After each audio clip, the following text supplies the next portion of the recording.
So I think we can start. So my name is Konrad Kamiński. I work for Allegro. And today we're going to see how we can write asynchronous code with Kotlin coroutines.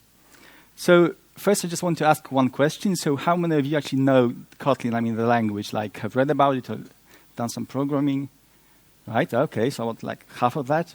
So I ask because there will be some code shown here, actually quite a lot of code. But if you're familiar with Java, you should be able to understand it. For some more difficult stuff, I will try to give a more deep explanation. So we're actually going to start with some code. So here you have a simple function.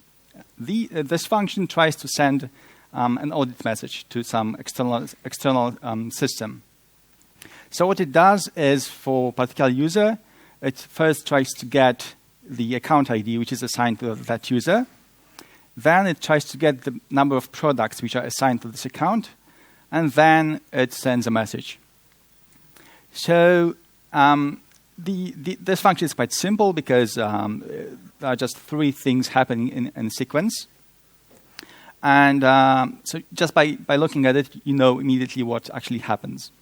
Now, there's just one problem with this kind of code.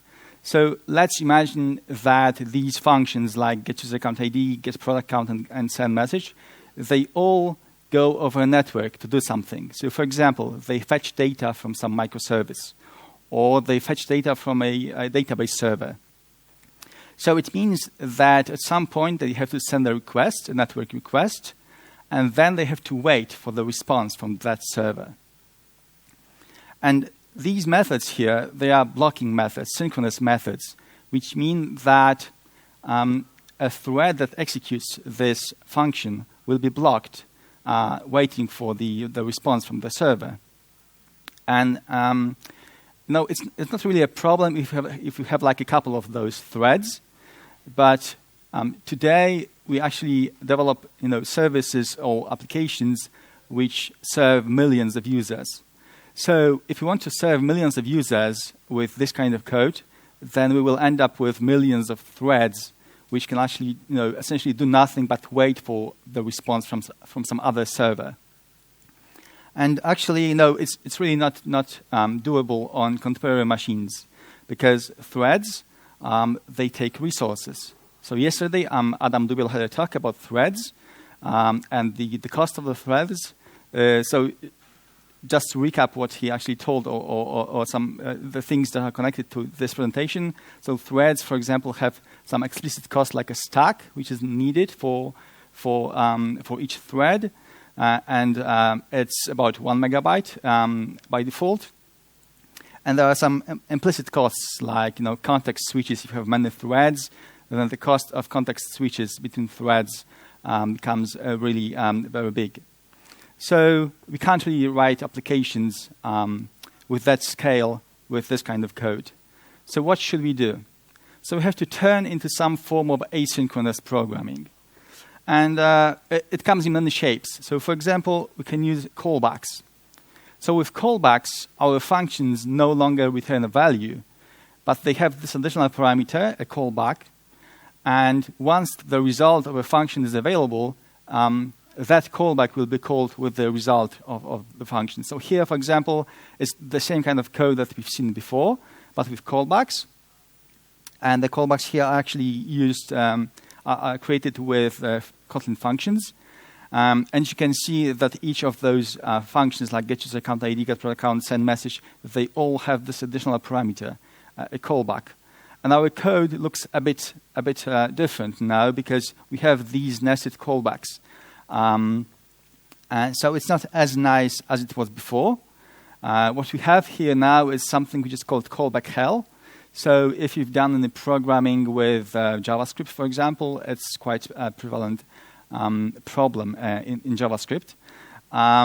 So you have those curly braces at the end of your functions, and your code looks a bit like a tilted Christmas tree. And this is actually a code with callbacks for a simple code which just do three things in sequence. But if we wanted to introduce things like conditional statements or loops or exception handling, then the code would be really very difficult to read and write. So this is actually not a solution for our problem. So there are other solutions. So, for example, you can use something which is called a promise object. And it actually also comes in many forms. So here you can see the code with completable future, which is a promise object which is available in the standard JDK. And with promise object, what you have is your methods no longer return a value. They also don't have a callback parameter, but they return this promise object, which is sort of like a wrapper around the value. And once that value is delivered, so once we know the result of the function, we can do something with that result. So here we, for example, have these functions like then compose and then accept. And there we can actually specify what should happen once the result is available. So in our case, we'll just call get product count or send a message. And promise objects are a bit better than callbacks. So we don't have this callback help problem, but we have other problems. So the first one is actually visible here. So you have to learn all those functions on the promise object. So for each promise object, there's an API which you have to use when you want some things to happen, like if there's an exception, then do this. If there is a return value delivered, do this. If there's a timeout, do this. So essentially, we have a number of those methods. They are called combinators. And for each type of promise object, there's a different set of those combinators. So if you know methods of compatible future, and now we want to use, for example, RxJava or reactive streams, then you have to learn a new set of API. So this is really a problem. The other problem is that now our code doesn't really look as nice as it did before with regular code, because here we mix two things. We mix the business logic, which is these functions, get user account ID, get product count, and send message, with infrastructure logic. So with these combinators. And this makes our code less readable. So it's really, it would be nice if we were able to actually write a simple code like the one that we've seen at the beginning of the presentation. And in Kotlin 1.1, there's a new feature which is called coroutines. So actually, it's a new feature in Kotlin, in the language, but the concept itself is quite old. So it's been around for 50 years or so. It's been introduced in the similar language. And in Kotlin, coroutines are created using suspending functions. So a suspending function is a function which can suspend its execution and then resume it once something happens. So, for example, in our case, we have now our functions now are all suspending functions, so they have this suspend modifier. So it means that they can suspend at some specific points. And in our case, in the send audit message can actually suspend its execution when it calls other suspending functions like get user account ID, get product count, and send message. So it can suspend its execution, and once the result value is available, it will resume the execution. Now, when I say suspend, I don't mean that the thread that executes this function is blocked, because essentially with coroutines you don't block threads. So the question is, how is it actually achieved? And to understand that, we have to go a bit deeper. So we have to look at how the Kotlin compiler generates the code for these kinds of functions. So the first thing that we have to look at is the signature of the method. So when we declare a suspending function, the Kotlin compiler generates a bit different function. The signature is a bit different because this function has this additional parameter, which is of type continuation. And the return type actually right now is any with a question mark. So the question mark in Kotlin means that the value can be null. And any is essentially the same thing as object in Java. So our function now can return any value, including a null value. And we have this parameter, I called it callback, because essentially it is a callback. So before we've seen the code with callbacks, but the callbacks were those functions. Here they are in the form of an interface. And this interface has two methods, resume and resume with exception. And so the idea is that if your suspending function suspends its execution, then it will return the true value with the usage of this callback. So it will either call resume when it wants to return a value, or it will call resume with exception when it wants to say that there was an exception thrown from this function. But sometimes our suspending functions can just want to return the value directly. And then they are actually able to do so because they can return any value. So they can not suspend, and they can just return the value. Now, the caller of our function has to distinguish those two cases where the value is returned directly or indirectly via the callback. And this is why there is a special value, which is called coroutines-suspended. It's like a marker value. And if our suspending function returns this marker value, it means that it suspended its execution. And the caller now knows that the return value will be delivered with the usage of this callback. And if it's not a coroutine suspended, it means that it's just the return value of the function. So how does the code generated by the compiler look like? So here is a code which it's not exactly the code that is generated by the compiler. It's a similar one. So here we don't care about the case where the values are returned directly. So we assume here that always the value is returned via the callback, so the suspending functions always suspend. So the Kotlin compiler for each suspending function creates a state machine, and this state machine holds the state of execution of our suspending function, because the function can suspend its execution at some point, so it has to remember the state of this execution. So what's in the state machine? There are things like parameters of our suspending functions, like user ID here. There is a callback. So the suspending function has this additional parameter, a callback, and we have to preserve it so that once our suspending function wants to return the value, we will use this callback to return that value. And here it's called send audit message callback. There is label. So label actually says in what line of code we actually suspended the execution. So from what line of code we should actually resume the execution of our suspending function. So we're going to actually see it later in more detail. And we also have, in our state, we have the values of the local variables. So account ID and product count in our case. So what happens during the execution of our suspending functions? So first, the label value is 0 because we just started the execution of our function. So what we do is, in the 0 state, we want to call getUserAccountID. But after that, the execution of our function should resume from the place which is after getUserAccountID, which is this is why we set label to 1, so that once we resume the execution, we will resume it from the place in the code which is after the getUserAccountID. So we set label to 1.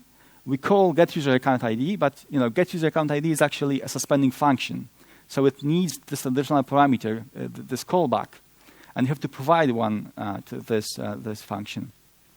And this is actually where one trick takes place. So state machine actually implements continuation interface. So you can actually reuse the same object, the same state machine, for all calls to suspending functions in our send audit message. Before, when we saw this call with callbacks, with these nested callbacks, for every callback, we would have to create a separate object. So in our simple case, we would have to create like 3 different objects for each callback. With state machines, we have a single object which is reused throughout the execution of the suspending function. So there's like less pressure on memory allocation and garbage collector. Okay, so we call getUserAccountID and we pass the state machine as a parameter, so that when getUserAccountID resumes, wants to return a value, it will call resume on our state machine. So getUserAccountID calls resume on our state machine. The label is 1 because we set it to 1 before. So now we set it to 2 because the next time we'll resume from the place of code which is after get product count. We assign the count ID because we got the value in the resume function in the value parameter, and we call get product count. We also pass state machine again, and we do it again for send message. So we set label to 3. We call send message. We pass state machine as a callback, and now in state 3 we actually are in the before the caliber brace, which is at the end of the suspending function. So we have to finish the execution of our suspending function. So what we do, we actually call resume on the callback that was passed as a parameter to the send audit message. So this is why you have here send audit message callback used, and the resume is called on that. So this is roughly how Kotlin compiler generates the code. And the nice thing is that you actually don't have to write, this kind of code with state machines yourself. You just write a regular code.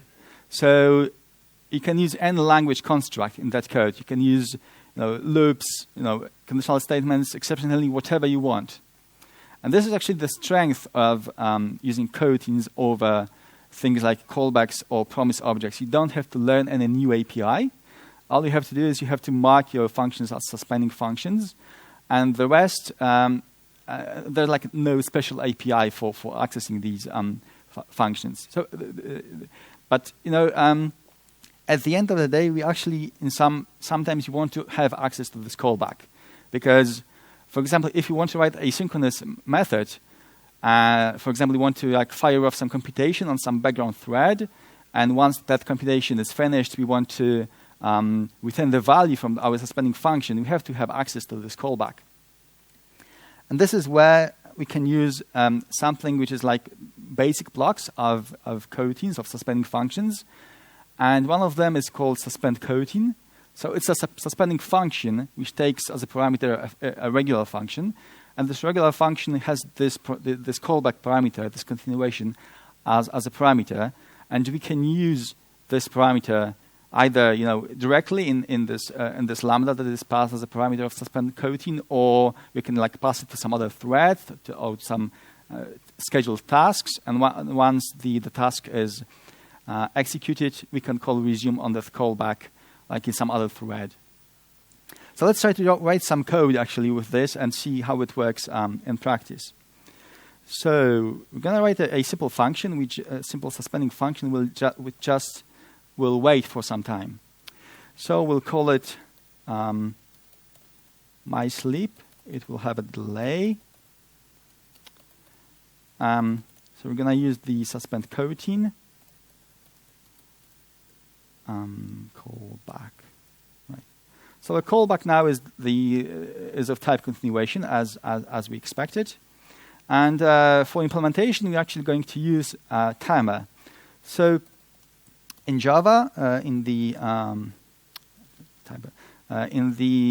JDK, there is a timer class which can be used to schedule tasks so that they execute at some specific point in time or after some delay. And we're actually going to use it here. So we're going to schedule a task after this delay. And in this task, we'll just call resume on the callback. And the nice thing about a timer is that it actually uses only a single thread for all scheduled tasks, so that even if we have multiple coroutines running concurrently and calling this mySleep function, it will actually use a single thread for all those calls. So now we can actually try to use it. So let's try to call mySleep. So we're going to just wait for, let's say, 5 seconds, and then we'll just print a single dot. So the idea is this nice IDE which actually shows you where your functions can suspend. So here, for example, you have this marker which says that there is a suspend function call.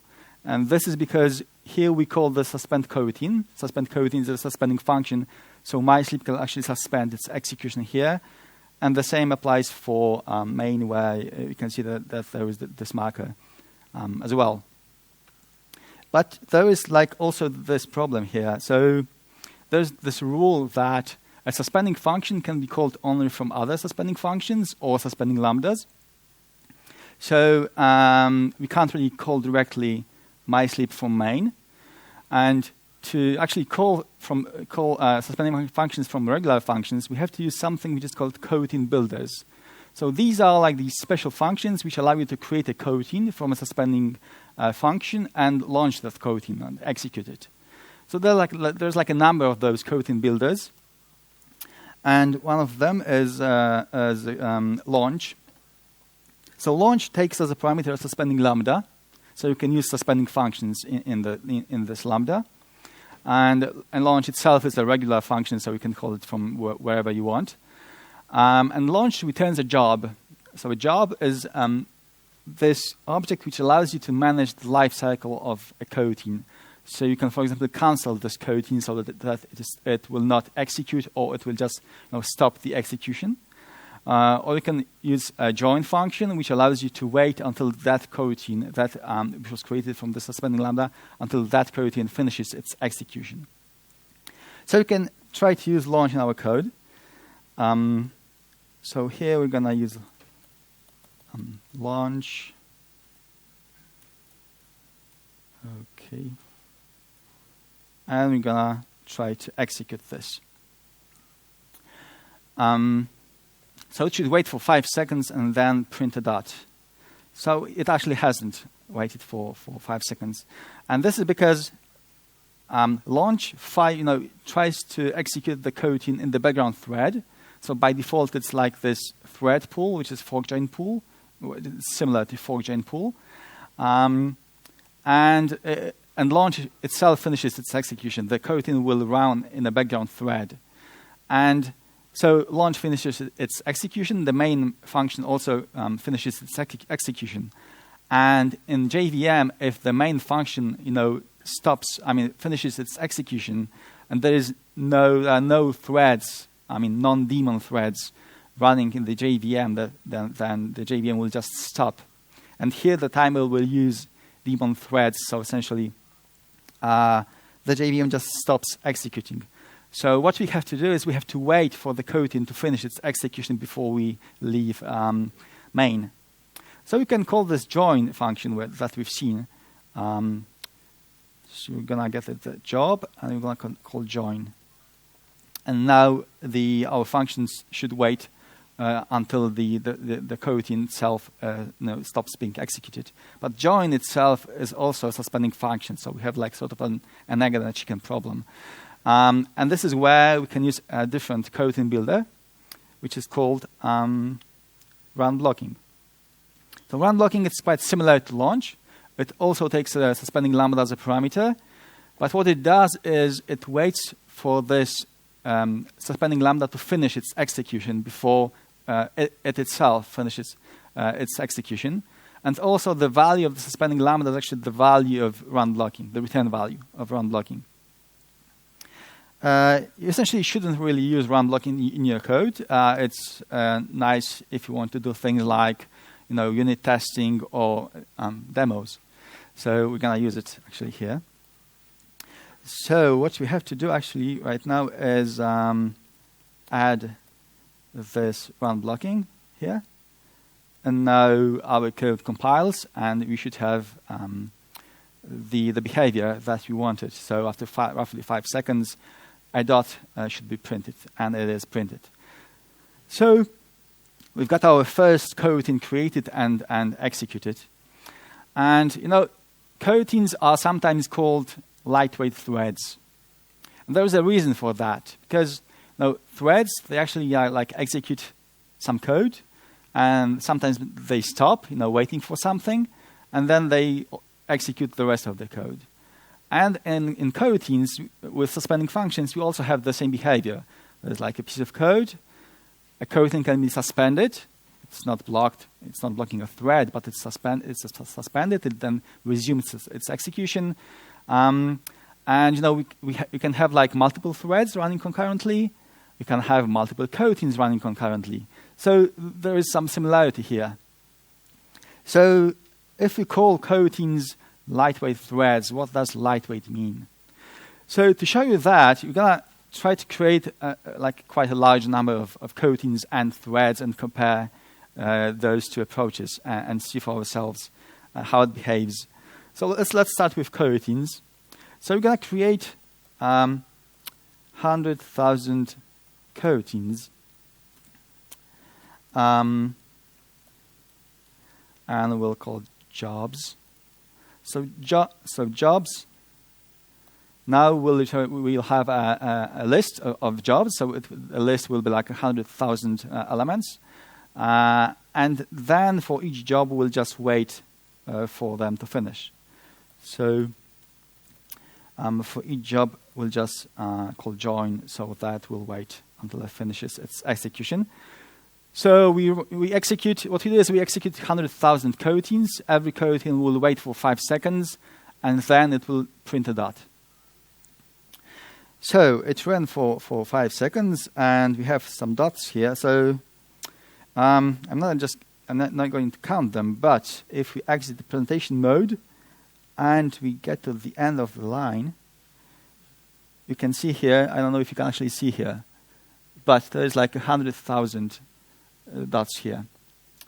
So it worked.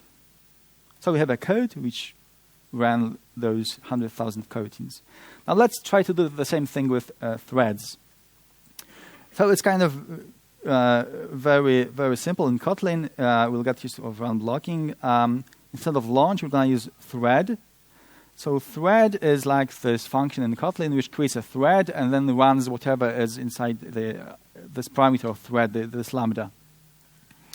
So we're going to create 100,000 threads, and each thread will start executing, and first it will sleep for 5 seconds, and then it will try to print a dot. So we now have not jobs, but threads. Unfortunately for us, thread also has a join function, which does similar thing. So we just wait for the thread to finish its execution. So you have the same thing. You should have the same behavior as with coroutines. But the behavior is different. So what we have is out-of-memory error, unable to create a new native thread. So at some point, we just created too many threads. And the number of dots which are printed here is 2022. So it's a lot less. And this is because there's like a limit of the memory that my machine has, so I was able only to create that many threads. But here you can actually see why coroutines are called lightweight threads, because they don't take that many resources as threads. They don't need a separate stack. So the amount of memory is a lot less than for threads. Right. So now we can create a sequential code with suspending functions with coroutines, but coroutines can also be used to create concurrent code. And for concurrent code, we need yet another coroutine builder, which is called Async. So Async, just like every other coroutine builder, takes a suspending lambda as a parameter. It's a regular function. But what it does, it returns the value of this suspending lambda wrapped in a deferred type. So a deferred is sort of like a promise object. So it's a similar one. But this promise object has one function called wait, with which you can extract the value. But this function is a suspending function. So for promise objects like completable future or like those types from reactive libraries, you also have functions to extract the value. But these functions are blocking functions. They wait. They actually essentially block your thread until that value is returned, is delivered to this promise object. Here we have suspending functions, so our threads don't wait for the return value. They are just the coroutines are just suspended, and once that result is available, they just resume the execution. So let's try to write some code with this async and see how it works. So what we're going to do is so we're going to create to simulate that we have two microservices. So one microservice will return personal details about the user, like, for example, a name of a user. And the other one will return financial details.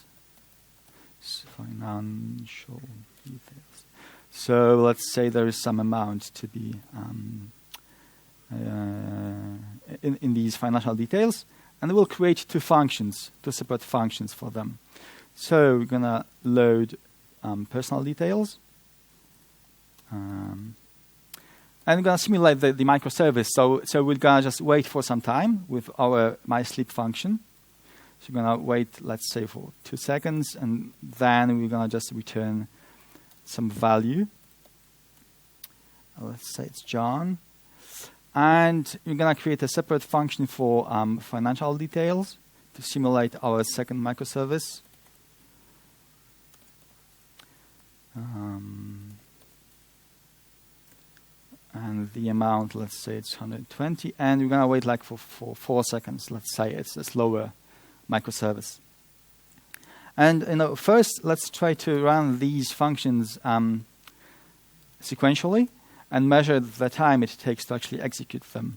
So in Kotlin, there is like this nice function called measure time millis, which allows you to measure the time it took to execute a piece of code.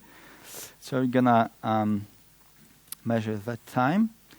And here we're gonna call first load personal details. Let's call it personal details, and then load financial details. And then we're going to just print the values.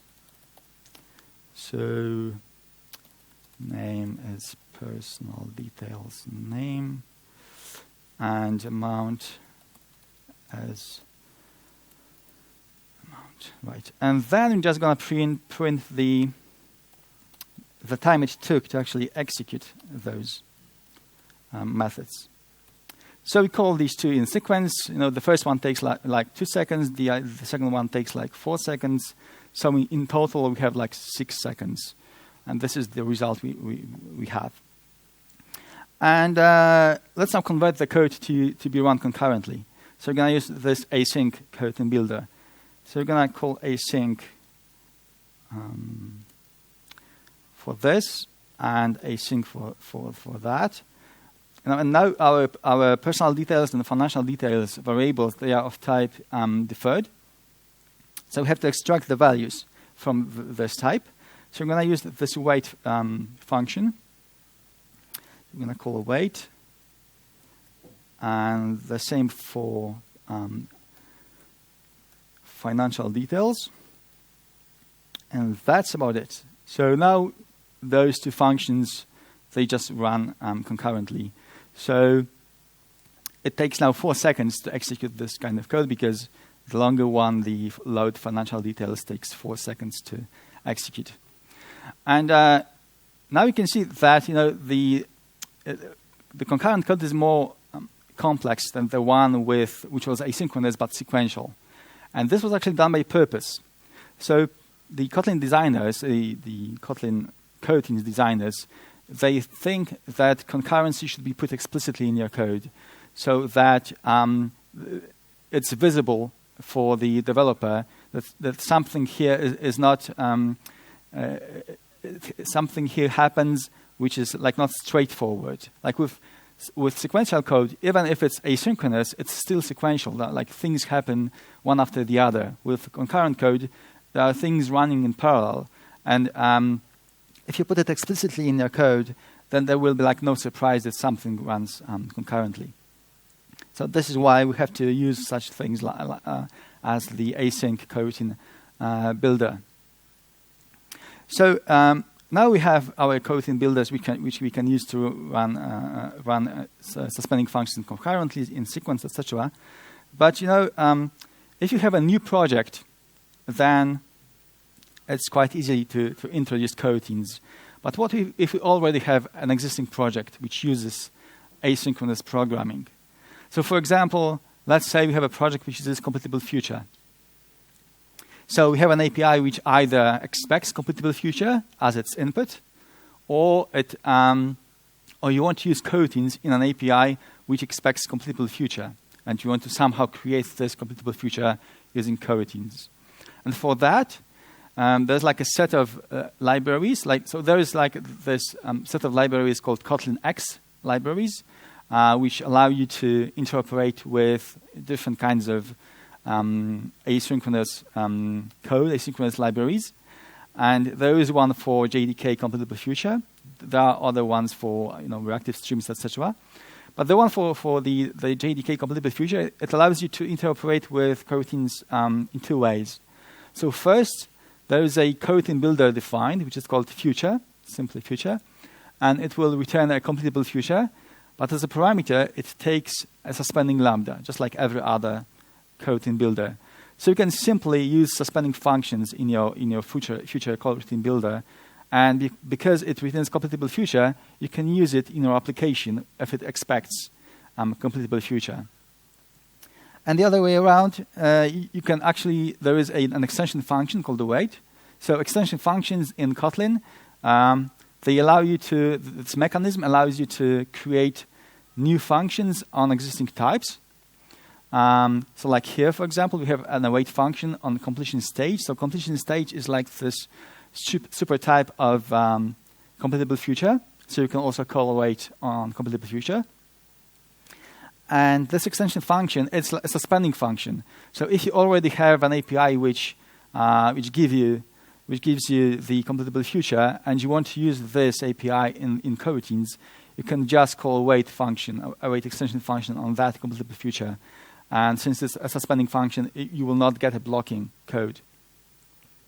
And the same thing you can do with RxJava, for example. So here there is code for RxJava 2 and a single reactive type.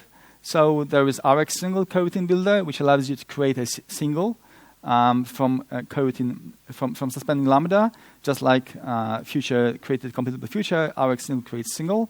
And you also have this await function, extension function on single source, and the single source is like this super type of single. So you can easily integrate also with solutions which already use reactive libraries. So there are some things which are not covered here because the topic itself is quite broad. I just want to mention some things which, if you want to go deeper, you should probably learn more about these. So there's something called coroutine context, which it was actually on one of the slides. So essentially, coroutine context, it defines the context of execution of a coroutine. So if you, for example, want to specify that you want to use a special thread or some thread pool for your coroutines, then you can achieve it by using coroutine context. So all those coroutine builders, they actually have like these additional parameters which were not shown here because there are some default values for them. And one of them is coroutine context. So by default, it uses a coroutine context which is backed by a thread pool, which is like sort of like a fork join pool. But you can specify your own. So for example, there is a UI coroutine context which you can use if you do things on Android. Because on Android, if you want to do some things which are connected with UI, you have to use a special thread for that. And with coroutines, you just specify this UI coroutine context, and the suspending lambda will execute in this special thread. Also, if you want to have a shared state, like in regular code, you use things like synchronized and locks. But these these components like locks, they have those functions which allow you to put a lock, to lock and unlock, but those things are blocking. So if you want to have a lock on an object and it's already locked, then the thread that executes is actually blocked, and you have to wait until this lock is unlocked. And in coroutines, you can use mutexes, which also have these lock and unlock functions, but they are suspending functions.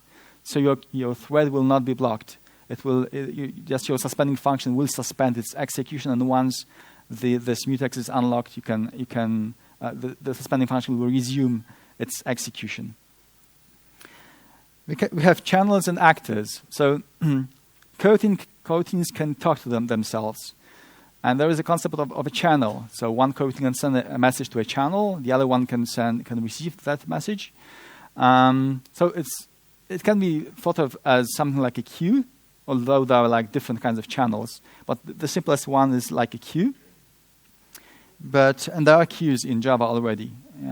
But those methods for putting something in a queue and getting something from that queue, they are blocking methods. So essentially, if you have an empty queue and you want to get something from that queue, then the thread just blocks, waiting for something to actually be inside that queue.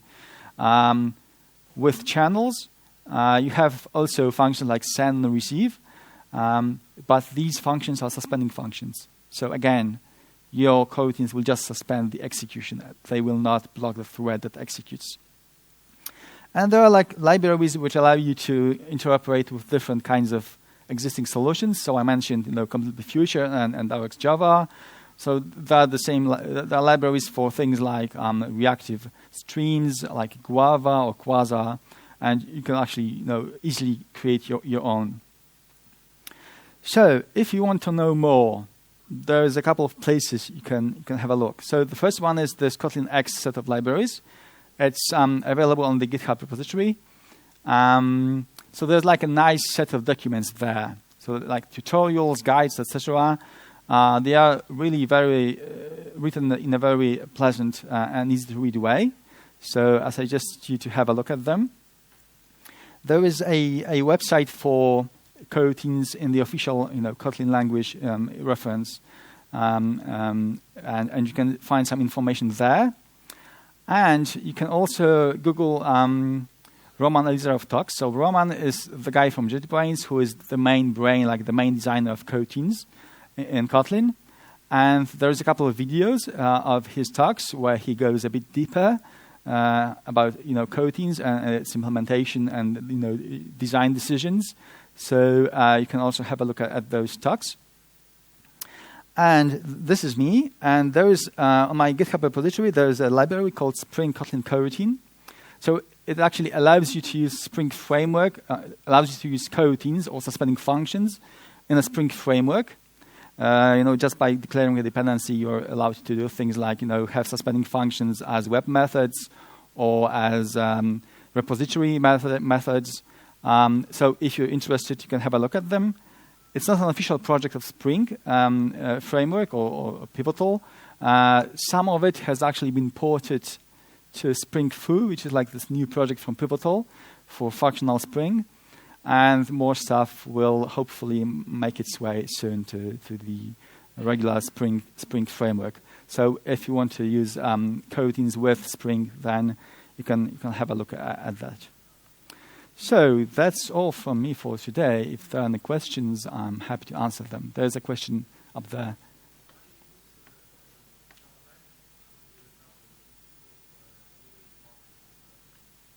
I can't really hear you, I don't know if there's a microphone here or if you can come closer. Do you have a microphone or something?